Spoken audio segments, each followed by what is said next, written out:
30 years ago today, The Crow was released in theaters, and it was a hit. And sequels followed, and they were awful. Well, one was a little better than the other sequels. I won't say what sequel that is, I'm just telling you. And a TV series followed, The Crow Stairway to Heaven, and that only lasted one season.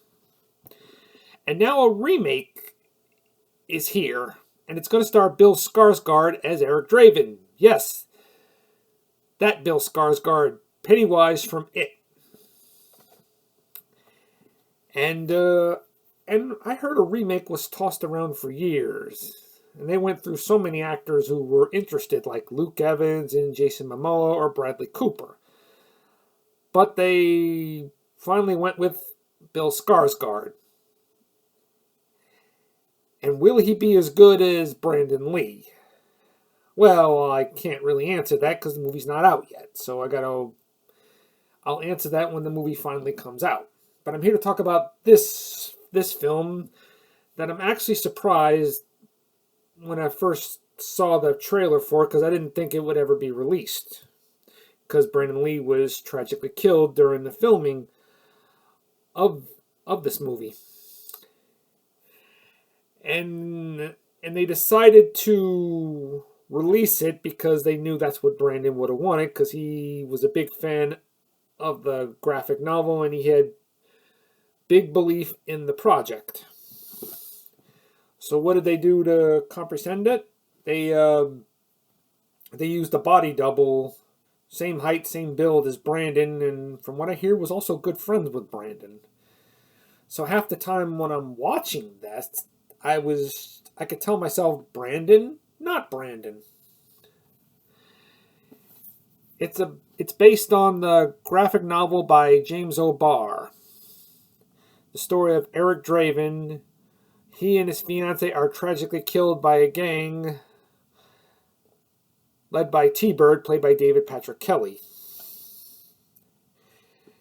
And about a year later, Eric is resurrected by a magical crow with supernatural powers, and he quickly becomes an angel of death to these gang members to avenge the death of him and his fiancée, and starts picking them off one by one.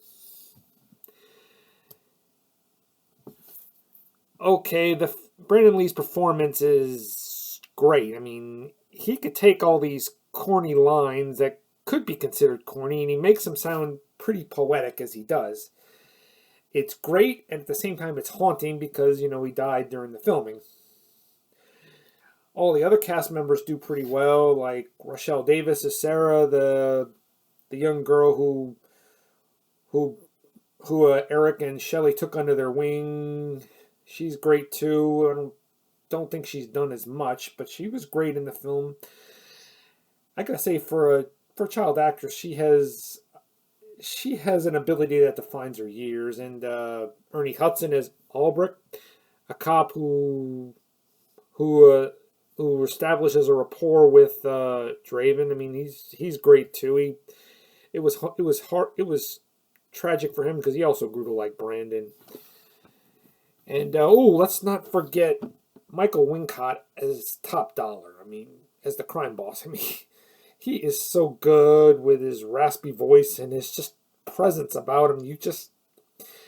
Every time he's on camera, you just literally feel his presence because his calm demeanor, his evil subtleness just makes him kind of unpredictable, and he is right up there with Brandon Lee. I mean, those two just really sell this movie beautifully. I won't lie. When I first saw this movie, I didn't really like it because I didn't get what it was going after, but I get it better now than I did then. It was trying to show that comic book movies can be darker and not always kid-friendly. I mean, this movie paved the way for such films as Sin City, and I think the Wachowskis liked that look of Eric dressed in black because I think it influenced his Neo look in The Matrix.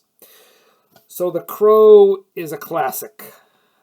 I give it a 10 out of 10. Have a good one.